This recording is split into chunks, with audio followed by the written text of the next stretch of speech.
What's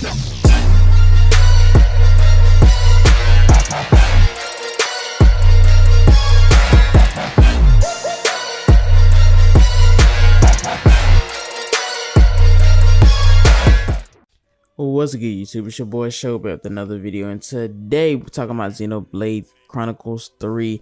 I'm giving you my first impressions, like my early impressions of a game is kind of skewed because you don't know what the game could really turn into. I mean, there's more stuff to learn, more abilities to learn, more things to see, obviously, but at the same time, you can get a general feel for a game. You know, if you play a couple hours into a game, you can feel like the combat's worth it for you, if the gameplay is worth it for you, if that's just something that you may be interested in. I'm here to say that honestly, I am going to say a couple things about Xenoblade 3, but from my general assumption, it's all good. The only thing I would probably say that is like the only bad thing in my gameplay, not necessarily bad because I kind of expected it, is the look on the system. You know, if you play it in console mode, if you play any other Xenoblade game, you know that it kind of looks like running water. You know what I'm saying? It looks like it's very grainy and stuff, and it kind of adjusts after a while. I mean, I played Xenoblade 2 Chronicles 2 like that for a good minute before I end up switching to handheld. Honestly, it's not as bad as you may think. You get used to it after a while, but it is one bad thing I had to throw in there. And I've been playing the game for a couple of hours. I gotta say, I love everything about it right now. It gives me that spark that I didn't get from Xenoblade 1 when I first started playing that. Like when I first started playing Xenoblade 2, I originally had bought a Switch and I started playing Xenoblade 2 and I really enjoyed it, like from the get-go. It was something that I knew for a fact that I could spend hours and hours into playing.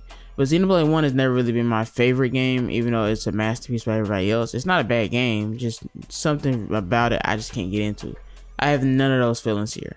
Based off my early impression, if we're gonna answer the question, should you buy it later in this video, I'll go and answer it right now. I think you should definitely buy it. I think it's gonna be probably one of the best JRPGs I've ever played. I really feel like they took their time on this. I mean, as far as the story goes, I'm already invested in the story already. I'm curious to see how it connects the two universes of Xenoblade 1 and 2 together, as it said in the trailer. But as of right now, I'm really loving the story. I'm really loving the direction it's taking. I think the gameplay is really solid. I think that's one of the things I'm really gonna end up liking, the gameplay. It's not nothing like to write home about, like it's not nothing revolutionary. And then again, I noticed there are some elements in the gameplay that I have yet to see because I've seen in the trailer. So based off the just general gameplay that I see right now, I really do like this game.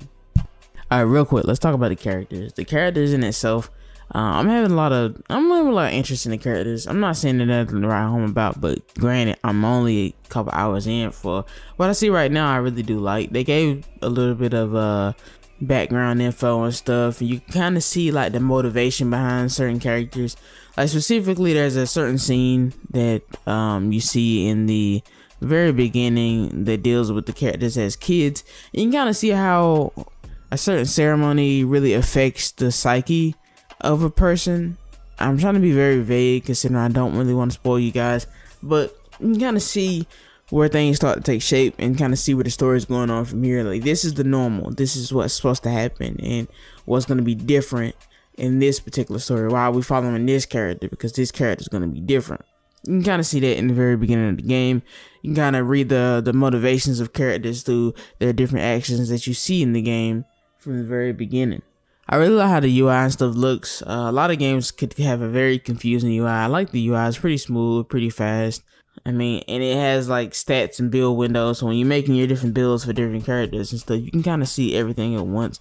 I really love that aspect because, like I said, a lot of games, a lot of JRPGs in general, if they have a clunky UI, the game can still be good. It's just, it won't be as enjoyable if you can't really figure out what in the world's going on, or if they don't really give you enough information in between the menus to really understand what's going on.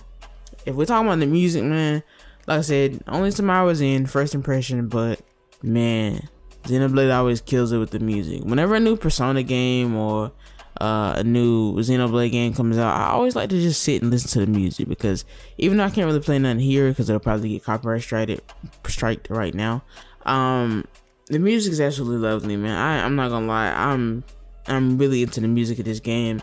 I think it's probably gonna be their best score yet in terms of music. I think they've really done a great job. I think the product all around is really polished, and I know they moved the day up to release it, which basically means that they knew their game was so polished they didn't even care about releasing it early. Let's move on to combat real quick. Now, combat in itself, for me, is actually very interesting. When I was playing Xenoblade 1, and I don't want to keep comparing them like that, but they are all Xenoblade titles.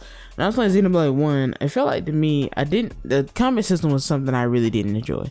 I thought it was interesting. I thought once I actually got a hang of it, it was kind of a little bit better. Even now I'm still playing Xenoblade 1, but Xenoblade 2, the combat was something that seemed very simple. It seemed very annoying and off-putting, and that may be a reason why a lot of people didn't like the game. But if you really knew how to master the combos and master like the auto attack and use that in formation with your own attacks, you really could credit it. Was really a good fighting system. We see more of that in Xenoblade 3, where they basically updated it a lot, and with the involvement of different classes and abilities and stuff, it makes it for a very interesting game. Now obviously we don't have blades in this game, at least yet. I don't know if we got yet. I know there's some things that I've seen, like there's a mech ability that you can use. I've seen in like the trailer, but I haven't really acquired that yet, so I really can't speak on that in terms of gameplay. But I'm really curious to see how far gameplay can actually stretch. You know, they do have like positionals. I think that's very important in games today. Positionals make it so you don't fall asleep, to be honest. Like in a game like this where they actually do have an auto attack, you know, and you're just like kind of spamming arts and stuff, you don't want to get bored. You don't want to just feel like it's routine. It takes forever to kill a monster because you're just, you know, waiting for your character to auto attack and then just pressing buttons. But specifically, if we talk about the auto attack canceling, that's another way that you can get involved in combo. You know, you can get involved in the game by just basically waiting for your character to auto attack by then like kind of skill chaining and canceling out of that attack with your own attack, basically allowing you to kind of chain combos together, which makes you stay awake in combat. Another thing that helps you stay awake in combat, in my opinion, is the positionals. Like I said, the mini games don't have positionals, but based on wherever you're positioned is where your different attacks will be effective. Now we've had this before. This is not nothing new for sure.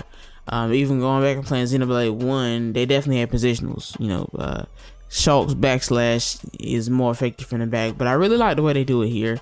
Like I said, not really revolutionary, but definitely enough to keep me awake and not bored with the combat. Like I may go into combat with a monster, instead of just kind of auto killing it, just kind of not paying attention, just pressing the buttons, I can really move around and, you know, try to get these different positionals. Just like there are break, topple, and daze in this game, basically a cassette combo. You know, you may use your ability to like topple an enemy, and then it'll break an enemy, and then once they're broken, your teammate may topple it. Once it's toppled, the other teammate may use a daze effect on it, and this causes like a chain reaction to make the monster basically stunned. This is better for when you're facing a lot of different and tough monsters. I really like the way monsters are represented too, just simply because, you know, you got monsters that are your level, but, you know what I'm saying, it can be very difficult from the get-go. You really have to be careful about where you're walking, because if you haven't done too much leveling up, you really can get caught with a whole bunch of monsters, and it can get difficult to get away. Also, going on the voice acting, to be honest, I don't really know much about British accents. I'm loving the voice acting so far, but then again, I love the voice acting in Xenoblade 2, and people really hated it. So other than that, man, I'm really enjoying it. First impressions, assume that you're gonna see a lot more videos from me, because I love this game. I'm really gonna post a lot of this game, and you'll see a lot more like leaks and information. I'll try to make it so that it's not really spoilery, like as far as like not showing the actual bosses and actual abilities and stuff, so you guys don't get spoiled on things of that nature. But with that being said, guys, thanks for watching. Please subscribe, and I'll see you guys.